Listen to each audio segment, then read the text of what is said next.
Hey everybody, my name is Dr. Scott Giacomucci. I'm the director and founder of the Phoenix Center for Experiential Trauma Therapy in Media, Pennsylvania, and I'm a board-certified trainer, educator, practitioner in psychodrama. So in this video, I wanted to talk a bit about some of the differences between psychodrama in group settings and psychodrama in one-to-one contexts.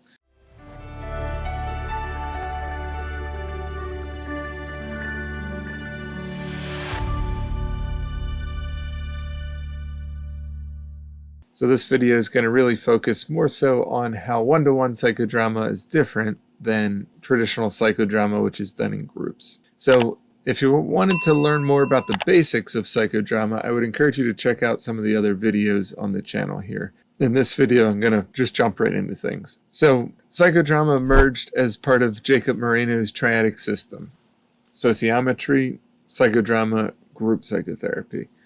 So it's inherently a group therapy. Unlike many other therapies which emerged primarily as individual therapies and then were modified and adapted for group settings, psychodrama kind of went the opposite way. It started as a group therapy and then was adapted over time for individual settings.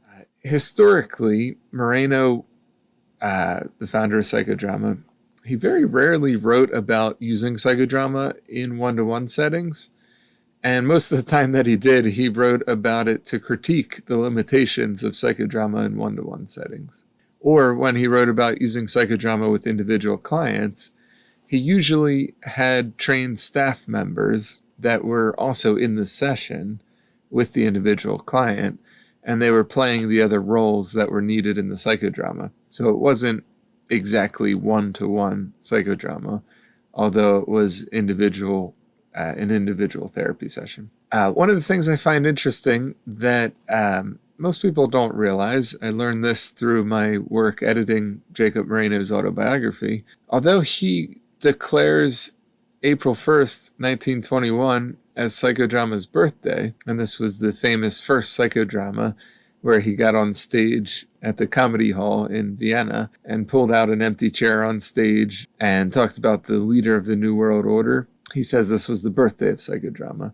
One of the things I learned through reading his autobiography is that in the years prior to that, he was actually using role-playing and psychodrama in his one-to-one sessions as a medical officer in a small Austrian town an hour or so south of Vienna. And it seems that some of his first psychodramas actually were in one-on-one settings, even though he doesn't recount the history or psychodrama's birthday in that way. One of the more famous examples is his work with a wealthy suicidal man in one-on-one settings in this small town, where he used psychodrama to role-play different scenarios that helped this individual explore and work through some of his suicidal ideation. Many people will tell you psychodrama started as a group therapy. That might not be 100% true based on the history. It may have actually started in his individual sessions working as a medical officer. So psychodrama in individual sessions has been described and labeled as many different names. I tend to just call it one-to-one psychodrama because I think it's the simplest. Other people call it monodrama, bipersonal psychodrama, psychodrama ado, and individual psychodrama. So there's different names that it goes by, which is important to know if you're going to look for it or talk about it in different contexts. So psychodrama in one-to-one settings is more similar to psychodrama in group settings than it's not. So we use the same 3 phases in individual psychodrama or one-to-one psychodrama that we would use in a group. We start with the warming up process, we move into the action, and then we have some sharing. The same interventions are used in psychodrama in individual settings. We use doubling, we use the mirror position, we use role reversal, soliloquy, and aside, scene settings, and future projections, and social atoms. Many of the interventions are the same, although some of them have to be slightly modified for one-on-one settings. And then all of the psychodrama theories and philosophies that are applicable in group psychodrama sessions are also applicable in individual sessions. So spontaneity theory and role theory and theories about catharsis and sociometry. All of these are also applicable in individual psychodrama sessions. Now, there's lots of differences between doing psychodrama in a group setting and psychodrama in individual. Perhaps the biggest difference is that there's no other role players or group members that are available to play roles in a one-to-one psychodrama setting. So in a group setting, if we're doing a psychodrama and the psychodrama is about somebody's relationship to their family members, we'd be able to have the protagonist choose other group members to play the roles of their parent, of their siblings, of their grandparent, of their children, of other people in their family. And we could have a more dynamic psychodrama scene where the role players are playing these roles. In a one-on-one setting, we just don't have other role players. We're not in a group setting. It's just the therapist and the client. And logistically and financially, we usually don't have other staff members available to come into the individual setting and play those roles, although it's really great if you do. Instead, we usually will use small little objects to take on the different roles needed in the scene, or we'll simply use empty chairs or whatever objects are available to us in the individual therapy office to concretize or hold the place of the different roles that are needed in the psychodrama stage. So because there aren't role players, the other auxiliaries become empty chairs or objects. And the psychodrama enactment kind of slows down a bit because there aren't other role players playing the roles and producing spontaneously.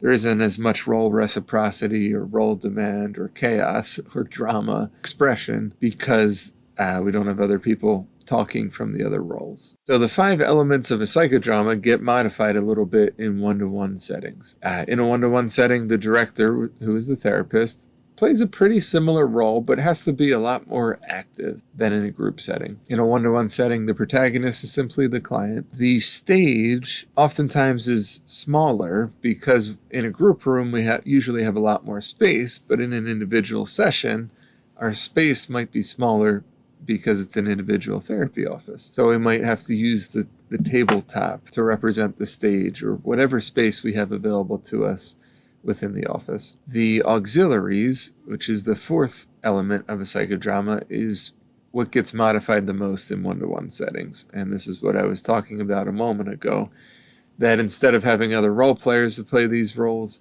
we often will use empty chairs or objects. Some psychodramatists will take on the auxiliary roles themselves, and in a little bit we'll talk about some of the pros and cons of doing that. And then the 5th element in a psychodrama, which is the audience, doesn't exist in a one-to-one setting. In a group setting, the rest of the group members are the audience. In a one-to-one setting, we don't have an audience because it's just us and the client in the room. Now, when it comes to psychodrama interventions, most of the same interventions can be used, but some of them have to be slightly modified to fit in the one-to-one context. For example, doubling. In a group setting, we might invite other group members to take on the role of the double for the client, the protagonist, or to offer doubling statements throughout the psychodrama. But in an individual session, we don't have other group members, so the doubling can only come from the therapist or the director. So in a one-to-one psychodrama enactment, I'm going to be much more active as a director using doubling because I can't rely on other group members to take on that role and to offer doubling statements. Now, the mirror and role reversal interventions are a little less embodied in one-to-one settings than they are in group psychodramas, because when we use the mirror intervention, we pull the protagonist out of the scene, and we usually would have other role players replay the scene so the protagonist could see themselves in action. If we don't have other group members to do that, it's a bit less embodied. We just have to ask the protagonist to imagine watching whatever scene we just enacted with some distance. So it requires a little bit more imagination. Similarly, when we use role reversal in an individual setting, we don't have an auxiliary role player to take on the other role and repeat some of the messages. So we often will have to ask the protagonist to imagine hearing some of those messages from the role that we're working with. So again, it becomes a little less embodied, a little less visual, a little more imaginal, and slower paced, a little quieter than a group psychodrama would be.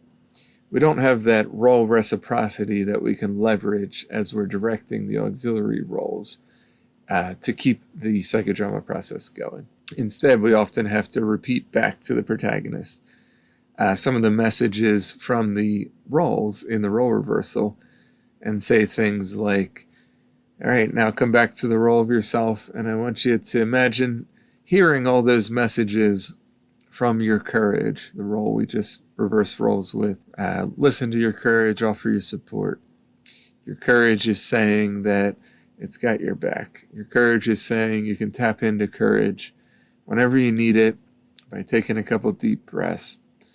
It would just repeat back some of the lines that the protagonist tapped into in the role reverse position. So the fundamental difference in one-to-one psychodrama context is that it's a single client as the client instead of the group being the client. So in a one-to-one psychodrama setting, we're more focused on the psychodynamics of the individual client rather than the sociodynamics of the entire group as the client. So this is a big difference. Logistically, one-to-one psychodrama sessions are often shorter than a group psychodrama session.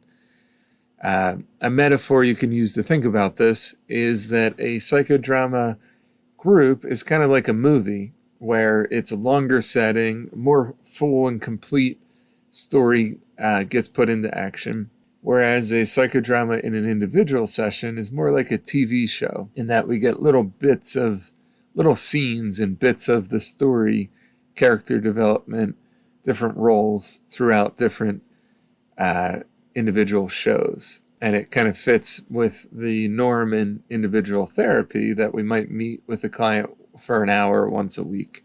Kind of like we might, at least in the old days, watch a show for an hour once a week at the same time. So this is a good metaphor to think about the differences between individual psychodrama and group psychodrama.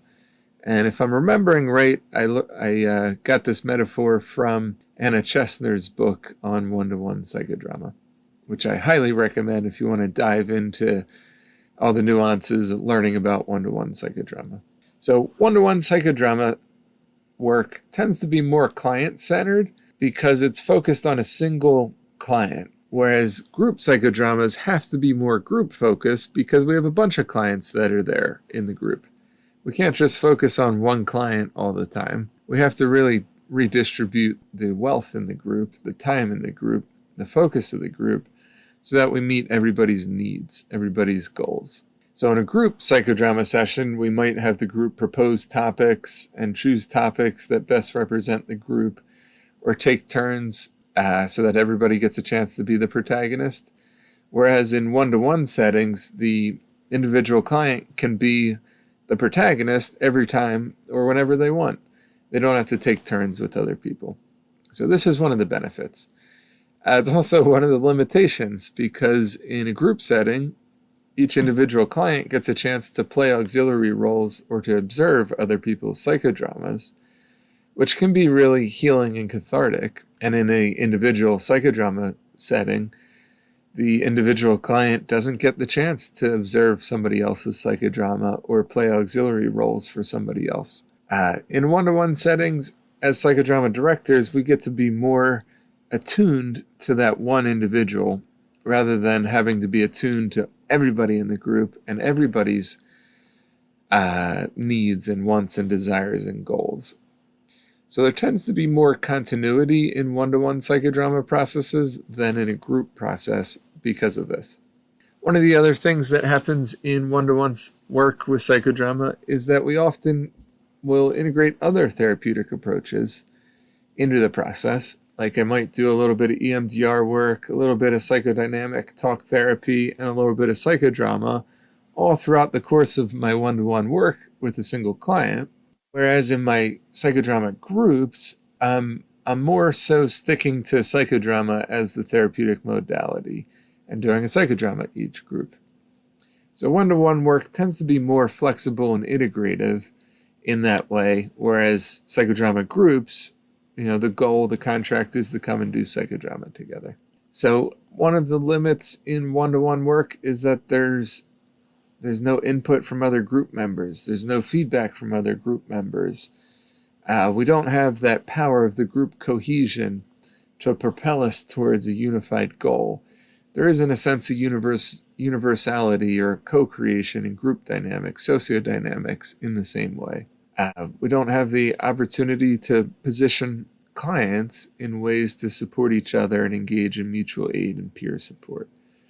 All of this is absent in one-to-one settings because we're not in a group. Instead of group cohesion, we focus on the therapeutic relationship as the most important aspect. So in one-to-one settings, as directors, as therapists, as psychodramatists, we have to be much more active, doubling, providing feedback, using ourselves, sharing, providing direction, maybe providing some analysis, commenting, giving feedback and sharing about the psychodrama than we might in a group setting where we might rely more on the other group members to provide feedback and to share how they were impacted by the psychodrama enactment.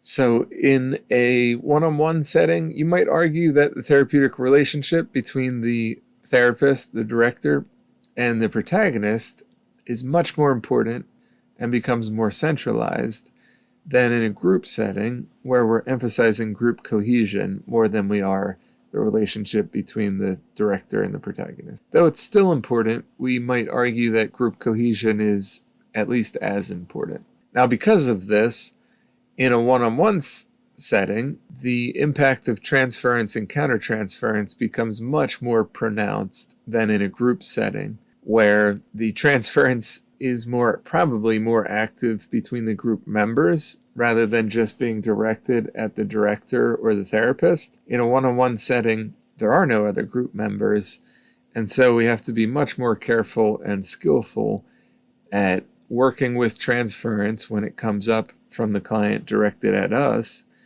and working with our own countertransference when it gets activated towards the client.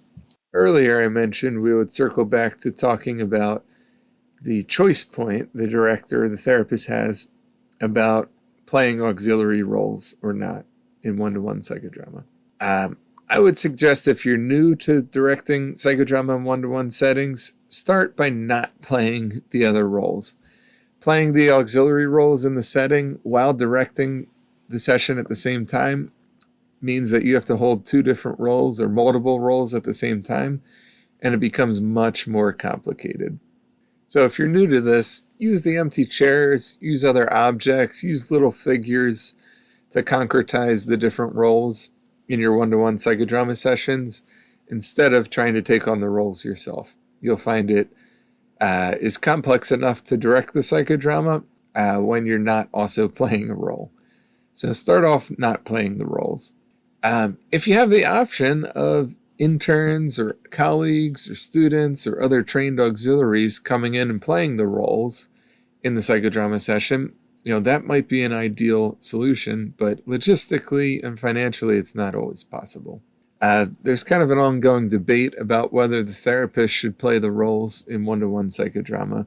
Once you develop the skills and are able to do it competently and safely, it's probably okay to do that most of the time, and it can actually be really helpful if you learn how to direct the psychodrama through the role that you're playing. When you're doing it with a strength-based role, it allows you to strengthen the therapeutic relationship you have with the client to help warm the client up. It allows you to join in the psychodrama process, and you're playing a role while the client's playing a role. So you're both in the psychodrama, and it might help them warm up more. It makes your role reversals more dynamic in that you can really activate that role reciprocity and put more role demand on the client. And you're helping the client with buy-in because you're entering surplus reality with them. One of the risks of doing this is that it might be harmful if you start playing roles in one-to-one psychodrama, and the roles are trauma-based roles, antagonist roles, or roles where there's really complex feelings. You might become the recipient of transference for the client in the role that you're playing, and you might lose your ability to step back into the director role without having somebody else available to facilitate that de-rolling process. So if you take on a trauma-based role and really play that role with the client, antagonizing them in the role, the client might not be able to fully shake off that role and see you as yourself, see you as their therapist again. They might continue to consciously or unconsciously project that trauma-based role onto you, and it might really compromise your ability to continue working with them, or for them to be able to continue working with you, and for you to be helpful. So I would suggest pretty much always avoiding playing any trauma-based roles with clients. So there's also an increased potential for bias from the therapist when you're playing a role. Naturally, you're going to bring yourself into that role, and in doing so, your countertransference, your bias, your own projections are going to risk coming into that role as well.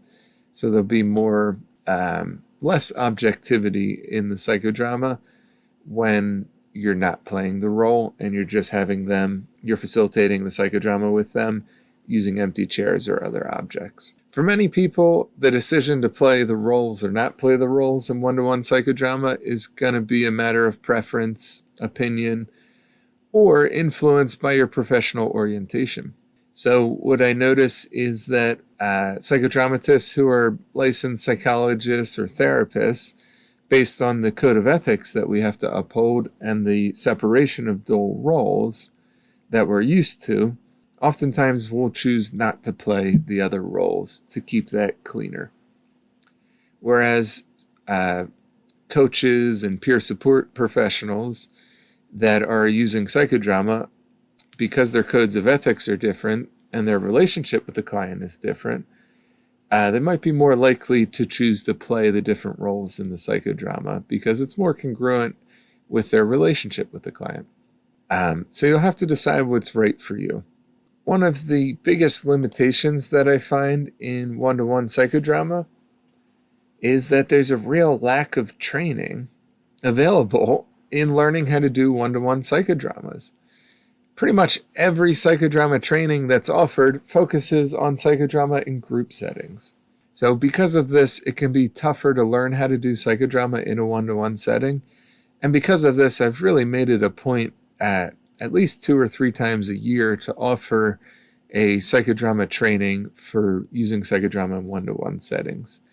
Honestly, it's a training that many of my students and colleagues request every year, and I end up scheduling extra days of one-to-one psychodrama training because people find it so useful and hard to find elsewhere. As a trainer, one of the things I've noticed is that for somebody new to psychodrama, learning how to direct a psychodrama in a group is very complex, and it takes a long time to learn how to do that safely and effectively. Whereas learning how to direct a psychodrama in a one-to-one setting, although it's still complex and takes time to learn, it's really the place to begin if you're a new director. It's much easier to be attuned to one client and their needs and their goal than to try to direct a group psychodrama and be attuned to everybody in the group at the same time and their competing windows of tolerance, warm-ups, goals, and needs. So I really encourage my students and trainees to start by facilitating one-to-one psychodramas. Start with strength-based roles in your one-to-one settings. Use the empty chair, use objects to concretize those roles. Once you get the hang of directing strength-based one-to-one psychodramas, then move into psychodramas with more than one role in your individual settings. Start to experiment with psychodramas where you're using strength-based roles and a more complex role, like a defense mechanism or a protector part or a difficult emotion or relationships where there's more complex feelings. After you've got some practice with that, start to use psychodrama with antagonist roles, psychodrama around grief and loss and around trauma-based roles. And then kind of graduate into using psychodrama in group settings. Once you've got the hang of the mechanics, how to keep the process safe in a one-on-one setting, then you'll be much more equipped in stepping into directing a psychodrama in a group setting. So I really think directing one-to-one psychodramas is a lot easier than directing psychodrama in groups, and really encourage you to consider starting there if you're just learning how to direct psychodramas. So there's a lot less risks in one-to-one settings. You can really just focus on the person in front of you, and you can decide with them about what's right for them in the psychodrama. Or maybe they'll say, hey, I don't want to do a psychodrama today, and you can do a one-to-one session using a different modality or talk therapy instead. There's just more risks in a group psychodrama setting than there are in a one-to-one setting. In a group setting, you have the risk of protagonists volunteering themselves and not being chosen. You have the risk of re-traumatization of the auxiliary role players or the audience members. You really have to consider and evaluate and assess what's each individual group member's window of tolerance look like, and how far can we go in the psychodrama group without risking re-traumatization or causing harm or pushing somebody out of their window of tolerance. In reality, the group members with the biggest window of tolerance tend to volunteer to be the protagonist, but we can only go as far as the smallest window of tolerance in the group can tolerate, because we have to consider the entire group. So there's more control we have over a one-to-one psychodrama than a group psychodrama, and less risk of it going deeper than the client or in a group setting the group can tolerate. And then there's just more continuity from session to session. So there's lots of strengths and also lots of limitations when we compare psychodrama in one-to-one settings versus psychodrama in group settings. Otherwise, we're using the same interventions, we're using the same theories, the same philosophies.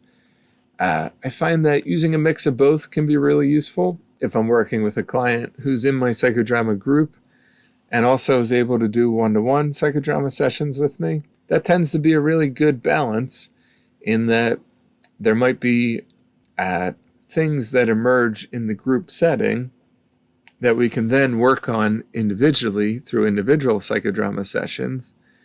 And there might be individual psychodrama vignettes that we do with the client to warm them up to a bigger psychodrama vignette, psychodrama session as the protagonist in a group. So they really can go hand in hand and really support each other.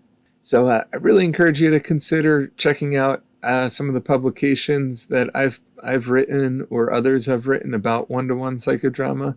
Like I mentioned earlier, there's Anna Chesner's book on one-to-one psychodrama. There's a book Zoli Fagouche wrote on one-to-one and large group psychodrama in Brazil. There's another South American author that wrote a book on bipersonal psychodrama that you might consider looking at. A couple of chapters in my book, Social Work, Sociometry, and Psychodrama, that focus exclusively on psychodrama in one-to-one settings. And you can actually access those chapters and that entire book for free online. This is the book here. The later chapters in the book focus specifically on psychodrama in one-to-one settings. And I'll put a link for where you can read about that in the book in the description to the video below. So I hope you found this video useful. If you wanted to dive into trauma-informed principles in psychodrama, I encourage you to check out my newest book called Trauma-Informed Principles in Group Therapy, Psychodrama, and Organizations. Whenever we're doing psychodrama, whether it's in group settings or one-to-one settings, it's really important that we're doing it in trauma-informed ways and integrating the 6 trauma-informed principles into our psychodrama work. The other thing to mention when we're talking about one-to-one psychodrama is that there's other approaches that were influenced directly or indirectly by psychodrama that use aspects of psychodrama in one-to-one settings. And you can really read more about that in the social work book that I mentioned. Perhaps the first one that comes to mind for most of us is Gestalt therapy, which was influenced, the development of it was influenced by psychodrama. Fritz Perls, who created Gestalt therapy, originally claimed that he created the empty chair technique, and then later in his autobiography, he admits that he learned it from Jacob Moreno. And Perls and Moreno both had very big characters and personalities and butted heads a lot. There's some interesting historical stories about them, some of which are in the book if you wanted to dive into them.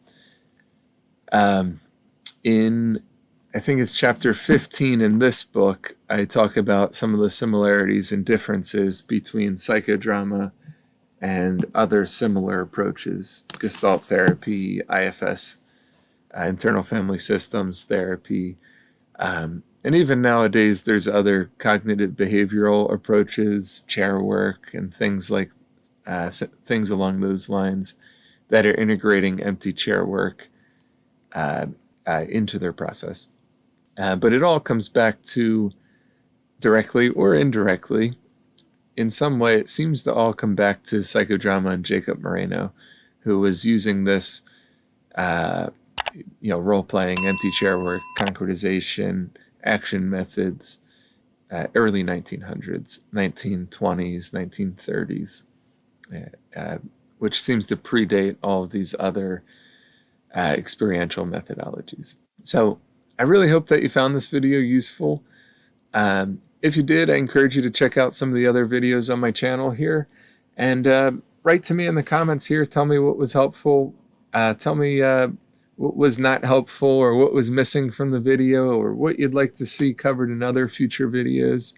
Really curious to hear from you, and I hope you have a good day.